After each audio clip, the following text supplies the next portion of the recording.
Hey, what's up, everybody? BDL44 coming at you with another video. All right, so Paul Reed signed an offer sheet with the Utah Jazz. 3 years, $23 million, 7 years, $7 million a year, and he's off the board.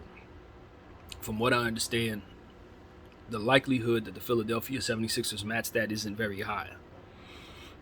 Excuse me. Even though 7 a year for Paul Reed isn't the worst thing in the world, I don't think it's the worst contract in the world when you're aware of how he's been playing over the last year or so. With the 76ers, he had a nice breakout, played some good backup role minutes. If they were to match that, they're going to have to pay $14 million extra dollars in luxury tax. The Jazz went after a team who had tax issues and took their backup center. But they did re-sign Montrezl Harrell in Philadelphia and, of course, took Bamba from the Lakers. So they have plenty of bigs to back up Joel Embiid. I don't think they need Paul Reed. They were prepared for this. But the Utah Jazz are going to be taking on Paul Reed.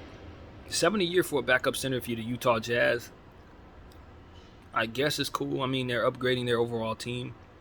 He's a young player. I like the player, so it's not like he's old or some, wacky contract. So it looks pretty good to me. Their problem is more so the forward position. Now, if you think of Paul Reed as a power forward, maybe that's a bit of a jam. But if you look at him as a backup center, I think they're getting rid of Azubuike. I believe he's a free agent. They're not re-signing. Not certain how that's going, but they probably need to have somebody behind Kessler, because Kessler tends to have injury issues. He's a physical player, so yeah, solidifying his backup for 3 years at $7 million each is probably a good idea to keep you afloat, just in case, so you don't have to run small ball fours and stuff like that when he goes down. Kelly Olynyk can play some center, but he's more of a shooter, not really somebody who's going to do any enforcing. I think Paul Reed's a bit more of a cleanup guy in that way. What else? I still look at the Utah Jazz and say they have some maneuvering to do, because even though they're really excited about Collins, they have a lot of forwards, man. And one of the problems that I see with them is Taylor Hendricks' situation. Having Collins in front of him for the next 3 years. You got Paul Reed next to him if he wanted to play some small ball five. He's going to have to earn minutes on the team that he's not likely going to find a whole lot of opportunities with, unless he just rises to the top of the fray and is just the best small forward on the team. Who's he taking? Whose job he would be taking there is unlikely.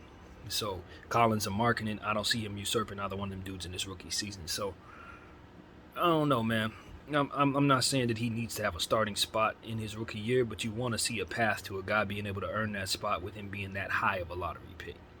So that's what we've been talking about here on this channel a lot, and we're hopeful we can find some solutions to that around the league. But all in all, Paul Reed looks like he's going to be going to the Utah Jazz, unless the Philadelphia 76ers want to pay $14 extra million in tax just to keep him when they just signed 2 other centers. It doesn't make any sense. It doesn't make sense. It's a good price tag, and some fans are going to be very upset in Philadelphia. But I don't think he's getting re-signed there, man. I think they're not going to match, and I think he'll be a Utah Jazz playing behind Kessler and just overall providing more depth for that front court in Utah, one of the better offensive teams out there, and we're going to see that. Now, the Utah Jazz kind of irritate me, though, because I'm looking at them and I'm saying, you still don't have a point guard. You just spent yet another $20-something million on something that ain't a point guard. So I hope THT can run a hell of an offensive scheme for you guys, but I just don't know about that. I don't know about that. And Colin Sexton, I could trade him. Because he's looking for his own bucket, and I need somebody who can facilitate, man. So I just think the Utah Jazz, if Keontae George can turn into that player, I don't see why you would force him to. Knowing what his game is, I wouldn't force him to. He's more of a scorer. So I just don't think the Utah Jazz quite have their point guard, and I think they could still be in the market for trading for one. I don't think Danny Ainge is building that team without having a point guard in mind, since the rest of the team is constructed so well. but he has skipped out on opportunities to get a floor general.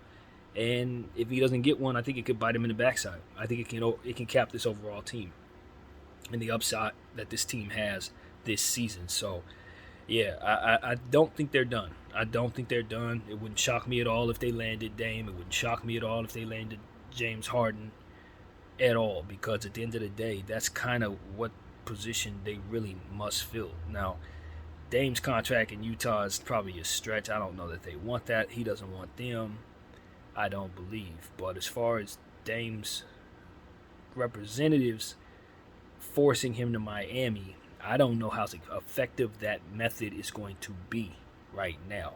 For those who are wondering what I think of the Dame conversation, and maybe we can get into that in a different video, but yeah, that's pretty much where we're at in regards to the Utah Jazz.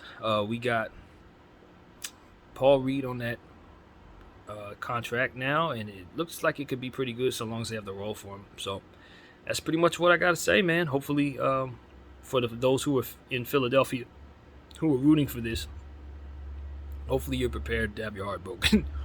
Ain't no way they're matching that. There's just no way. BDL44, I thank y'all for watching.